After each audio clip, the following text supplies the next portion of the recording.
The X-Zone radio and TV show is largely an opinion talk show. All opinions, comments, or statements of fact expressed by Rob McConnell's guests are strictly their own and are not to be construed as those of the X-Zone radio and TV show or in any manner endorsed by Rob McConnell, Relmar McConnell Media Company, Talkstar Radio Network, its affiliated stations, or employees.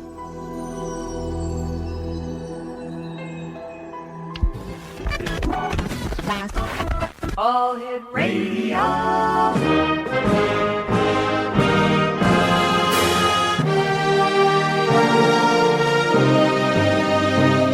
Welcome to the X Zone, a place where fact is fiction and fiction is reality. Now, here's your host, Rob McConnell.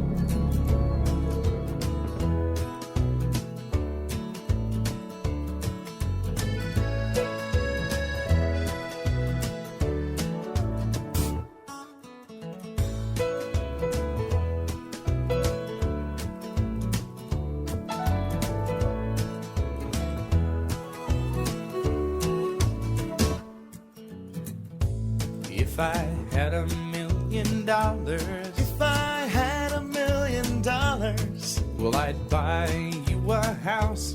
I would buy you a house. And if I had $1 million, if I had $1 million, buy you furniture for your house.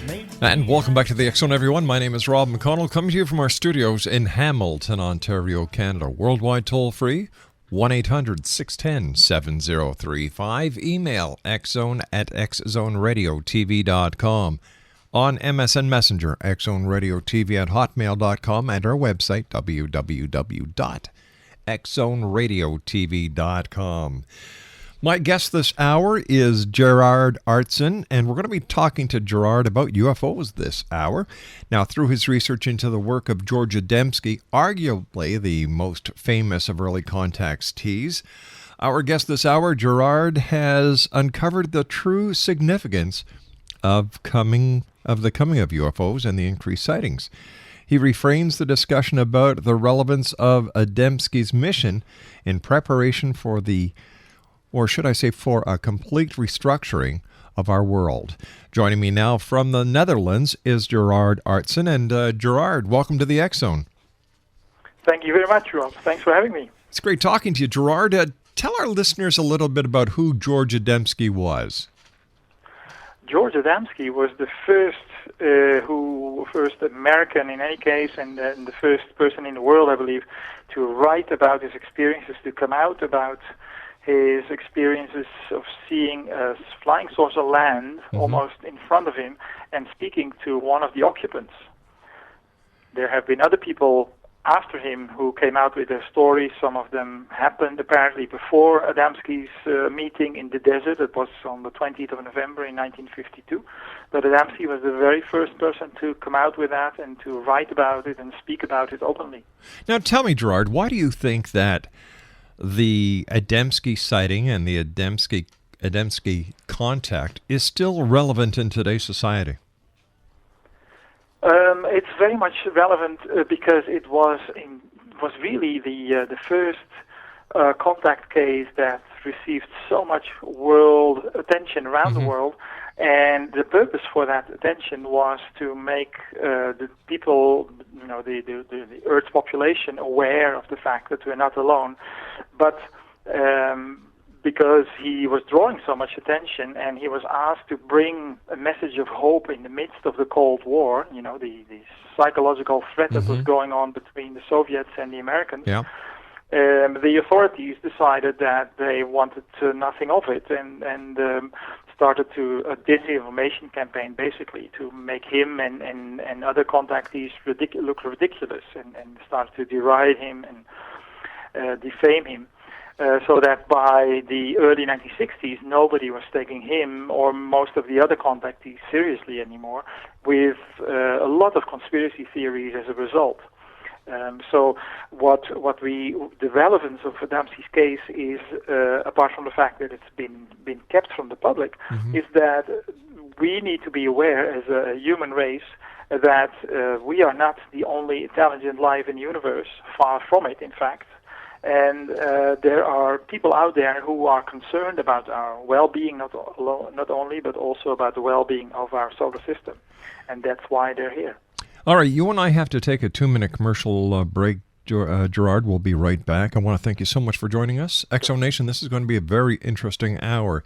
My guest this hour is Gerard Aartsen, and he is an educator at the Amsterdam University of Applied Sciences, the Netherlands. He is author of Georgia Dembski, a herald for the Space Brothers.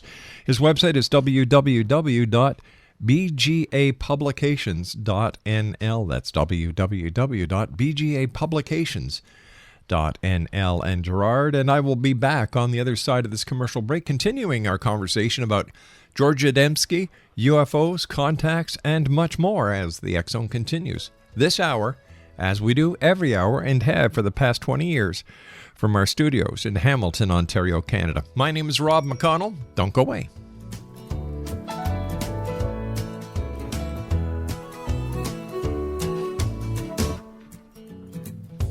If I had $1 million, if I had $1 million, well, I'd buy you a house. I would buy you a house. And if I had $1 million, if I had $1 million.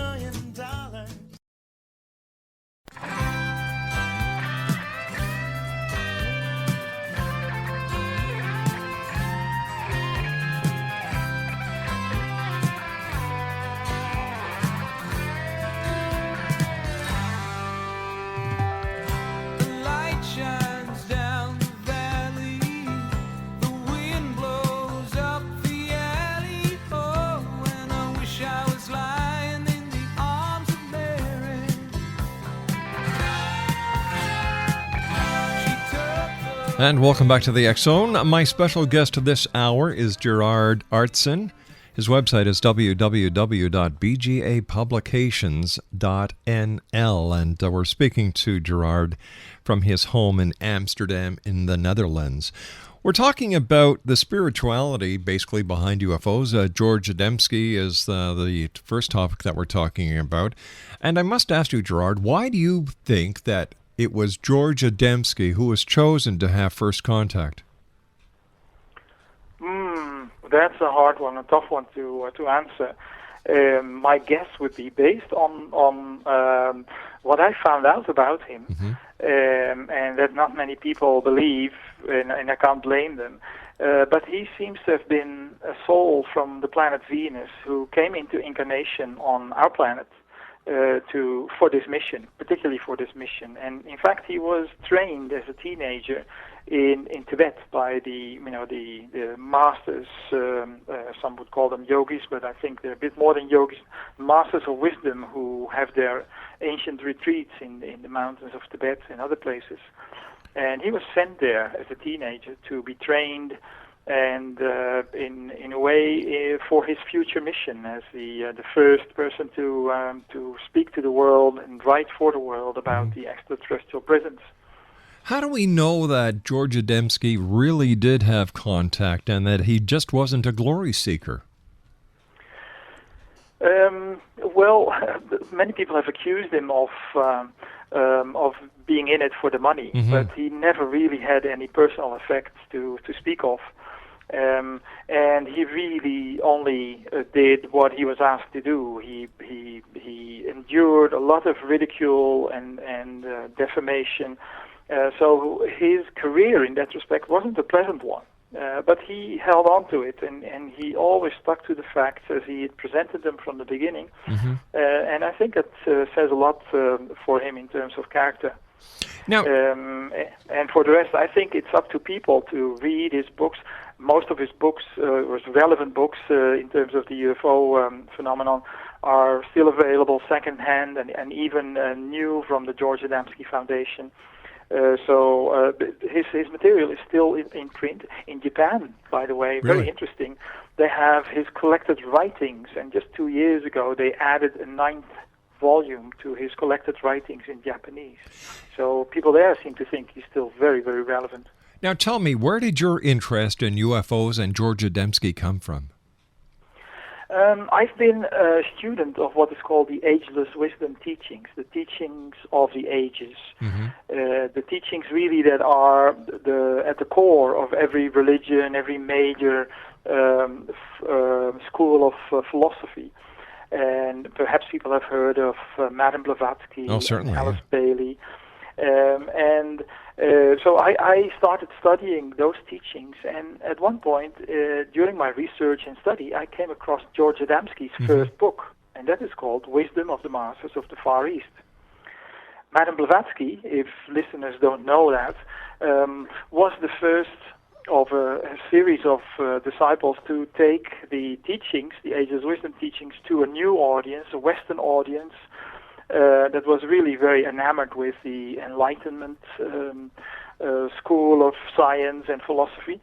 And she was the first really to introduce to the Western audience the idea of the evolution of consciousness rather than the evolution of the form, which Darwin had documented in great detail.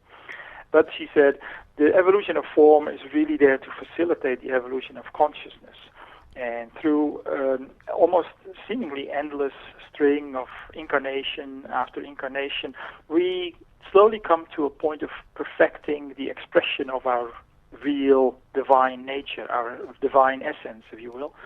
And so the teachings that she was asked to give to the world, she was given by some of the masters of wisdom, who are the next kingdom in nature up from the human kingdom. They have evolved. They're like people like us, but they have evolved to the next stage.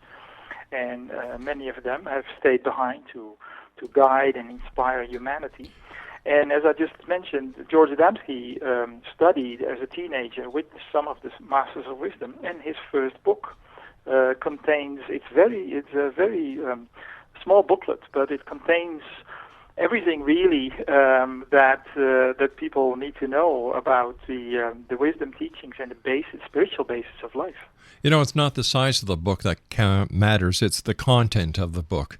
So whether it's absolutely, so I agree with you at that point. Now, tell me, do you think that after all the studying that you've done and all the research you've done, that there's a connection between UFO sightings and contact and religious philosophies? Yes, very much so. In fact, I think if you look at the writings of the early contactees, among whom George Adamski, but also Daniel Fry, Truman Bethurum, Orville Angelucci, and several others, you will find that at the core of the teachings that they were asked to bring to the world, we'll find exactly the same thing as we find at the core of our Earth's religions, all of them, which is summarized by the Golden Rule: do unto others as you would have them do unto you. And it's exactly the same. Same message. And that's fascinating, of course. Certainly is. Now, I was wondering if you could say something about the extraordinary photographs that you have in your book of an ET pilot and the control cabin of a flying saucer. My question to you about this photograph or these photographs is, who made them and where did you find these? Yes, it's interesting because I found them in books that were written by an Italian diplomat, Alberto Perego. And his books have never been translated into English, so they have never been consulted by other UFO researchers. I was lucky enough to have a friend who is Italian, and when I heard about these books, I managed to find copies secondhand, and I came across these photographs, which I thought were amazing, really, to have these photographs that nobody apparently in the English-speaking world had even known about in terms of their existence. So I found them in those books, and there were some very relevant passages in the writing of this diplomat.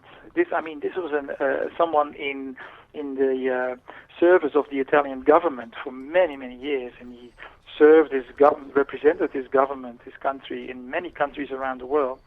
At the same time, he was almost as important for ufology in Italy as George Adamski was in the United States. And Alberto Perego was one of a large group of Italians, some of them very well known in society, and others common people, who had regular contacts with extraterrestrials who were working and living in underground bases around Italy and, in fact, around Europe. And one other person who was involved in that group, and the case has become known recently through the translation of an Italian book from 2007 called Mass Contacts, came out in English in 2009. Another person was a journalist at the time, Italian journalist, very well known, science and aviation journalist by the name of Bruno Ghibodi. And he was present when, in 1958, October, I believe it was, a flying saucer was made visible and landed near Francavilla in Italy. And he and a companion were allowed to take photographs of a pilot and the interior of the cabin. And that's the history of these remarkable photographs that, before I reproduced them, nobody knew existed. Tell me, why do you think it is that these visitors, for a lack of better words, are very subjective on who they reveal themselves to? Why don't they just, show themselves to the masses once and for all, so that all the speculation and skepticism can be once and for all dissolved? Yes. I understand your question, and in a way, I think that's what they're doing with an greatly increased number of sightings, especially since 2007, apparently, when the statistics of sightings has gone up dramatically. And on the other hand, they were in contact, and maybe they still are, maybe they've always been, in contact with several governments around the world in the 1950s. And they offered their assistance, technological and otherwise, if we would give up our pursuit of nuclear power and nuclear bombs, etc. Because that's one of their main concerns, that we blow ourselves up and thereby affect the integrity of the solar system. The governments, especially the US government, also the UK government, maybe the Russian government, I don't know, declined. And that's when the extraterrestrial visitors decided, well, if the governments don't want their populace to know about our existence, we'll take the long route. And so they decided to continue to introduce themselves to individuals rather than in mass sightings. Because the idea was in the 1950s that they would be introduced to the world by the world's governments. And as I said, they declined. So they chose the way of going through individual contacts. I don't know. To me, it would be to their benefit if the government didn't want to make the introduction to the masses, that they just make this landing where the news media of the day would get it around the world. And by doing that, the governments could not perpetrate this alleged conspiracy and cover-up that is in place. Yes, I understand. Yeah. It's just that they would never, just like the masters of wisdom, they would never infringe our free will, and they respect our governments, especially in those days, but they still do, even if we don't. Our governments as the representatives of the people, and because we chose those governments, we elected those governments. The governments declined to accept their offer. They decided, to go the individual route. Sorry? I said to go the individual route. Stand by, yes. Gerard. You and I have to take our news break at the bottom of the hour. Exo Nation. Interesting gentleman. Gerard Aartsen is his name. His website is www.bgapublications.nl. That's bgapublications.nl. And we'll be back on the other side of this commercial break with the news as we continue talking about UFOs this hour in the X Zone.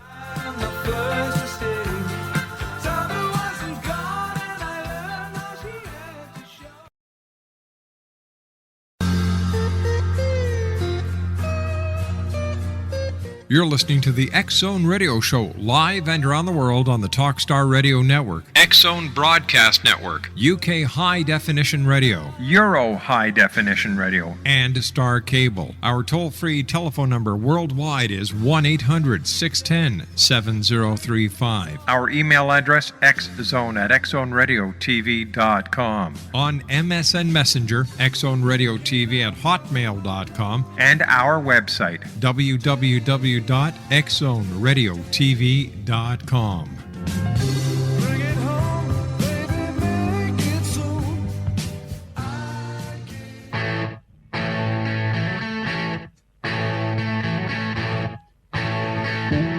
No matter what you are, I will always be with you. Doesn't matter what you do, girl. Ooh, girl, with you. No matter what you do, I will always be around. Won't you tell me what you found, girl? Ooh, girl, won't you? Knock down the old gray wall. Be a part of it all. And welcome back to the X Zone, everyone. The X Chronicles newspaper for October. Our special Halloween edition will be sent around the world next Wednesday, the 24th of October, and then the November issue.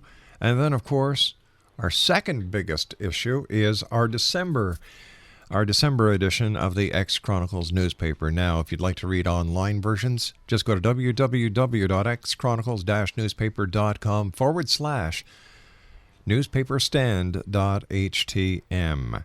My guest this hour is Gerard Aartsen. We're talking about UFOs, George Adamski, the early contacts. And if you'd like more information about our guest this hour, Gerard, you can go to www.bgapublications.nl. That's www.bgapublications.nl. Before we went to the commercial break with the news, Gerard, you and I were talking about why the visitors, whether they're from another dimension or from another planet, don't make their presence known. And you know, it seems that they don't want to interfere where they're not wanted. Then we talked about the reason why they want to make contact is because of, going back into the 50s, the very delicate balance that the United States and the USSR were playing with Cold War and nuclear weapons. Here we are in the year 2012, and we have countries like Iran who are now within years of developing their own nuclear weapon. Why don't they interfere and do something that would show Iran that, hey, you just can't do this? Well, I'm not sure if they would do that, because we have many nations by now that have nuclear capability. Mm-hmm. And if many nations have nuclear capability, we could say, well, why does not every nation have a right to have a nuclear capability? Mm-hmm. Besides, Iran, as far as I understand, has made it very clear that they are not pursuing nuclear weapons for offensive means. And that's open to debate, depending on your political affiliation or your political views. But it's again a part of their non-interference. It's like the Star Trek Prime Directive. Yeah. We don't interfere, but I'm sure they will interfere if it comes to a head, and there would be people would be actually pressing the buttons button, for nuclear bombs. Let me They ask. would definitely interfere then. Let me ask you this, Gerard.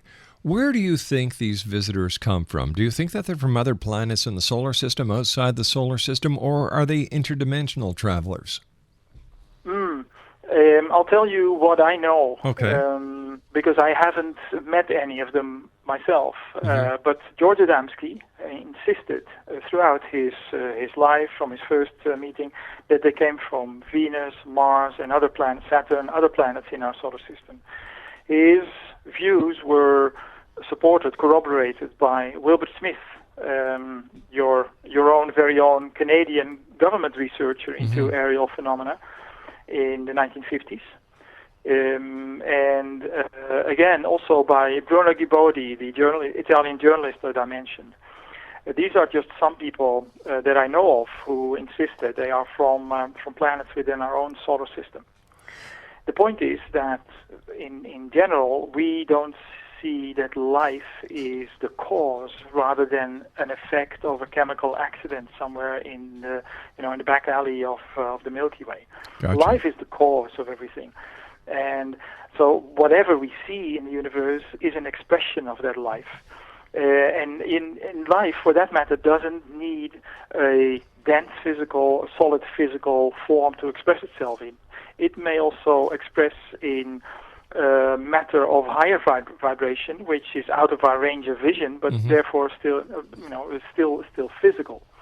And there are several scientists who have indicated, have researched these higher levels of matter. There's Wilhelm Reich, an Austrian doctor who fled to the States from the Nazis.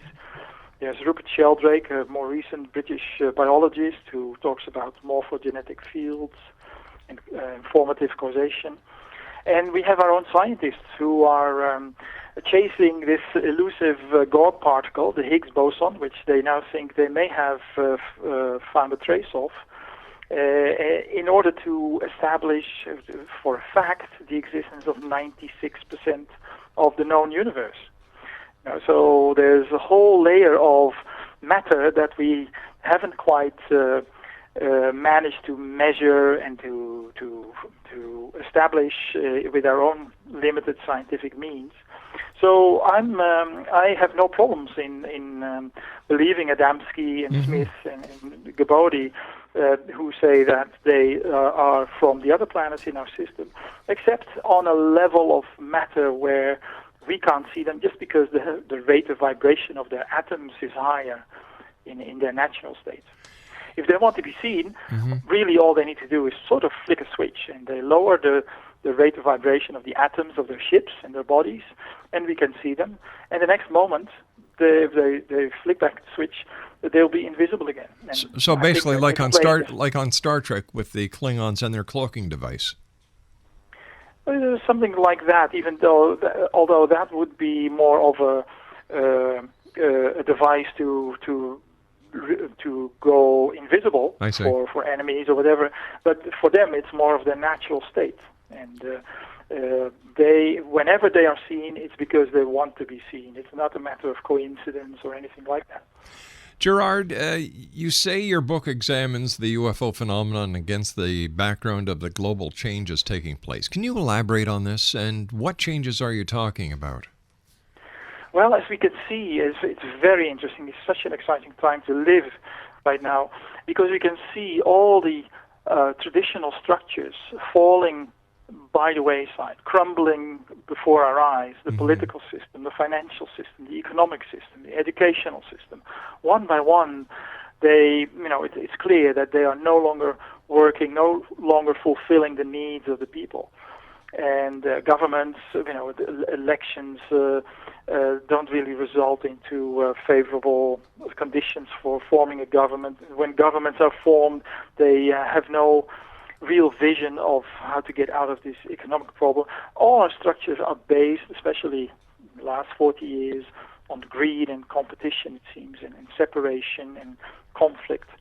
And these are no longer working, and the people are catching on to that. If we look at the protest movements that started with the Arab Spring, then went on with the student movements in Southern Europe, which developed into the whole worldwide Occupy movement, we can see that there's this growing tide of people who understand that their needs are no longer fulfilled and looked after by the traditional structures and the traditional systems. And in fact, in an article from 1962, and in his book Inside the Spaceships, Adamski not really predicted, but he referred to this time of social upheaval. And that's what we're seeing now. And it's like humanity is awakening again it's awakening from its cosmic slumber and awakening to its divine nature. And in order to assist humanity in its transition into this new state of awareness, the UFOs are here to help us. Now, something else that you say in your book, you say the message from space is that life is one and that we should live as one. Can you explain exactly what you mean by this? Well, as I said, life is the cause of everything. It's not an effect. And that means that we are all brothers and sisters of one humanity. We are all one part, as a human race, of an integral part of this planet. We are not the only part. We are not the ones who can decide whether or not to ruin this planet or to pillage it and pollute it. And we need to realize that we are an integral part and that we have a large responsibility, big responsibility. We, at the same time, we are also part of this solar system. So when the people from space tell us, well, life is one, and unless you learn to live as one, you will destroy yourselves. And that's the same message that the Masters of Wisdom are giving us through their teachings. And that relates directly to what you were just asking about, the social changes that we see around the world, happening around the world now. It is really humanity that we see awakening to this realization of oneness. And of course, we need to find new structures. You know, when I say the old structures are no longer working, that means we do not yet have the new structures to express that oneness, to implement the things that we need to move away from the precipice, move away from greed and competition, and move into the direction of sharing and cooperation to prevent the world, to prevent us from destroying the world. So that's what that message relates to. Once again, I'd like to bring you back to George Adamski. Were there other people who were being contacted at the same time as Adamski, and were all the contacts that were happening in these early days, were the visitors from the same place, or were different contactees experiencing contact with people from different parts of the solar system or the galaxy? It's interesting because on the exact same day, 20th of November 1952, that George Adamski had his first contact, a person, a physicist in Brazil, he wrote about his experiences under a pseudonym, Dino Kraspedon. He was contacted on exactly the same day, and he was asked to bring the same message to the world. His book came out much later, and that's why Adamski is generally seen, at least by me, but also by many others, as a trailblazer in this respect. But his contact happened on exactly the same day. Other contacts happened before Adamski's, and many contacts happened since Adamski's. And I can't say I've read all of the accounts of the early contactees, but from the ones that I've read, some that came out after Adamski's books and after he started to be defamed by governments or military interests or the media. Apparently, they chose to avoid that avenue, and they said they were from outside our solar system. But I think that's just to avoid ridicule. Also, because the state-of-the-art probes at that time were already indicating that life, at least as we know it on this planet, was not possible on the other planets in our solar system. So they preferred not to be ridiculed as Adamski was, and they came up with fantasy names. What about planets that? What about people like Billy Meyer in Switzerland, who has caused quite a controversy as far as ET contacts? A lot of his photographs have been exposed as fakes. And how does the hoaxer, the faker, affect the credibility of people who have had these encounters? Well, obviously, hoaxers do not contribute very much to the acceptance and the perception of the normalcy of the visitors from space. Myself, I'm not convinced that Billy Meier is a hoaxer. There may be photographs that are not entirely the real thing, and I'm sure there are many, especially now in the days of Photoshop. But I personally believe that the majority of the Billy Meier photographs are real. But he's a good example of someone who knows very well what happened to Adamski, and so he says that his contacts are from the Pleiades, which I think wouldn't make much sense because there's planets and civilizations in our own solar system that are far beyond ours, and there's so much to learn from them for us in a more natural way. And therefore, I don't think it would make much sense for Pleiadian civilizations to contact us. All right, Gerard, please stand by. You and I have to take our final break for this hour. Exonation Gerard Aartsen is our special guest. BGA Publications. That's bgapublications.nl. My name is Rob McConnell. This is the X Zone, a place where people dare to believe and dare to be heard, Monday through Friday from 10 p.m. Eastern until, 2 a.m. Eastern, and on the weekend from 2 a.m. until 8 a.m. I'll be back on the other side of this commercial break as we continue from our studios in Hamilton, Ontario, Canada. Don't go away.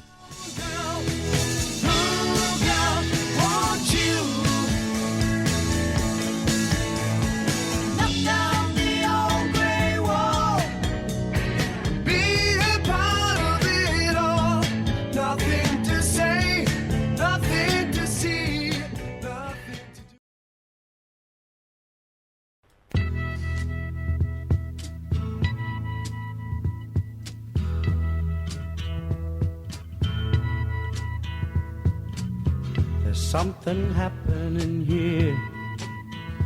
What it is ain't exactly clear. There's a man with a gun over there, telling me I got to beware. I think it's time we stop, children. What's that sound? Everybody look what's going down. Explanation, our guest this hour is Gerard Aartsen, www.bgapublications.nl. Gerard, first of all, I want to thank you very much for joining us. It's been a great pleasure talking to you. I wish you continued success in getting the word of the Space Brothers or those from the other planets or the interdimensionals to the people. And I would like to ask you a hypothetical question, if I may. Let us say you're driving your car in the countryside of the Netherlands. You turn a corner and smack dab in front of you is a spacecraft. Outside of the spacecraft are a couple of extraterrestrials or space brothers. How would you conduct a conversation with them?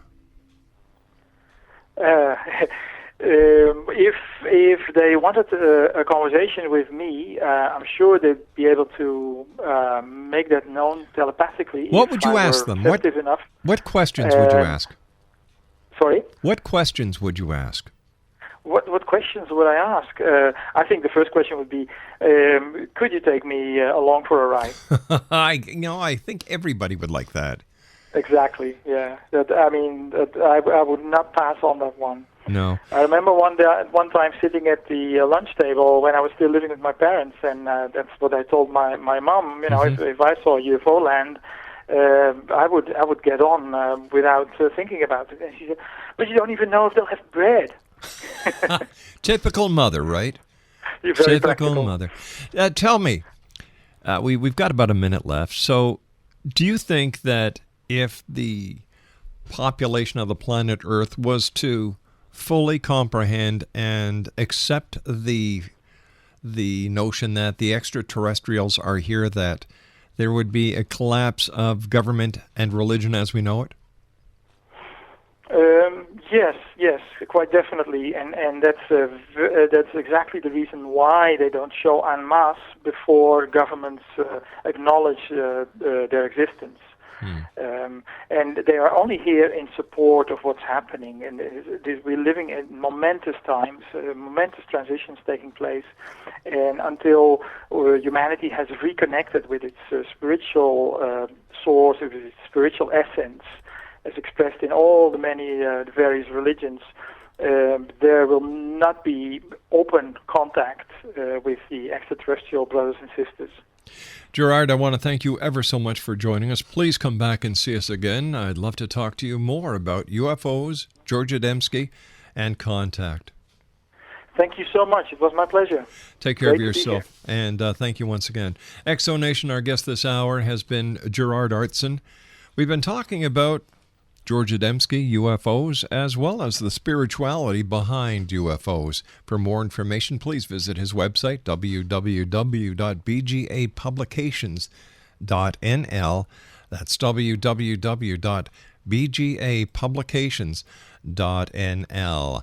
I'll be back on the other side of this commercial break with the news at 6.5 minutes past the hour as the X Zone continues from our studios in Hamilton, Ontario, Canada. You can listen to the X Zone archives with our compliments 7 days a week, 365 days of the year, 24 hours a day at www.xzonepodcast.com. And it's only fair to say that not only our compliments, but the compliments of our many advertisers.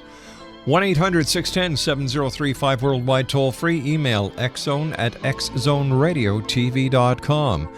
And I'll be back on the other side of this commercial break with the news as we continue investigating the world of the paranormal and the science of parapsychology. Don't go away.